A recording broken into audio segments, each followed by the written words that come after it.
Que cela est directement lié avec la vie professionnelle. Alors, avoir toutes ces notions-là sur sa personnalité, Adjaratou Lawani peut avoir quel impact sur la vie professionnelle? Alors, ça vous permet déjà d'être beaucoup plus performant, ça vous permet d'être beaucoup plus efficace, ça vous permet d'avoir des relations apaisées avec vos collègues. Des relations apaisées avec vos collègues, c'est quelque chose de complètement, comment on va dire, constructeur aujourd'hui parce que vous n'êtes pas sans savoir qu'aujourd'hui, on parle beaucoup de bien-être au travail.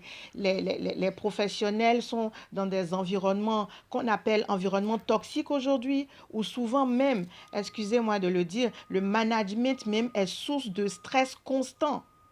Parce que même le management ne sait pas comment il fonctionne.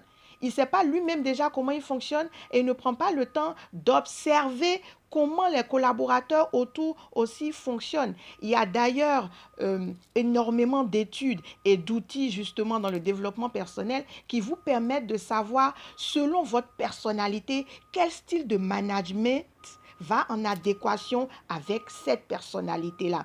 Il y a par exemple de la technique du disque qui vous définit en fait 4 différentes formes de management et c'est selon un code de couleur. Vous avez par exemple des personnes qui sont de management couleur bleue, qui sont des personnes assez réfléchies, assez calmes, qui sont axées résultats. Quand vous savez communiquer avec cette personne-là, vous savez que vous devez donner des chiffres, vous savez que vous devez dire j'ai travaillé pendant tel nombre de minutes sur tel dossier, voilà les résultats. Vous n'allez pas commencer à tourner en rond ou faire le rigolo. Il ne va pas supporter ça. Et ça va créer des tensions parce que vous n'avez pas appris justement à savoir que tel monsieur, c'est quelqu'un qui est un peu plus du bleu. Il y a aussi la couleur verte, qui est quelqu'un qui n'aime pas du tout les conflits. C'est quelqu'un qui est très discret, qui est quelqu'un à qui on confie du travail et qui vous le fait tranquillement. Il aime rester dans son coin, faire les choses proprement. Quand vous devez vous adresser à lui, venir faire des menaces, venir crier, ça le met dans tous ses états.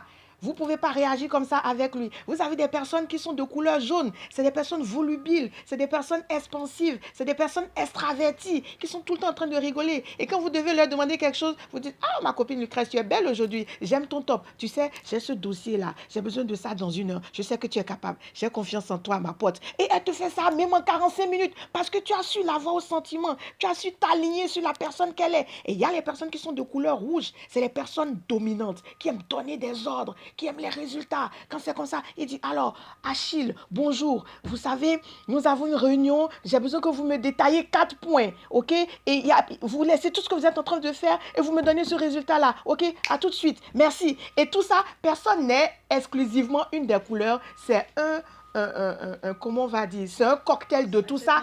Voilà. Mais il y a des couleurs qui sont prépondérantes et qui nous laissent deviner, voilà, telle et telle personne fonctionne de telle ou telle manière. Il faut que je m'aligne pour qu'on ait des relations apaisées et confortables et on est énormément efficace quand on a ces informations-là dans le monde professionnel. Votre point de vue par rapport à cet aspect du sujet?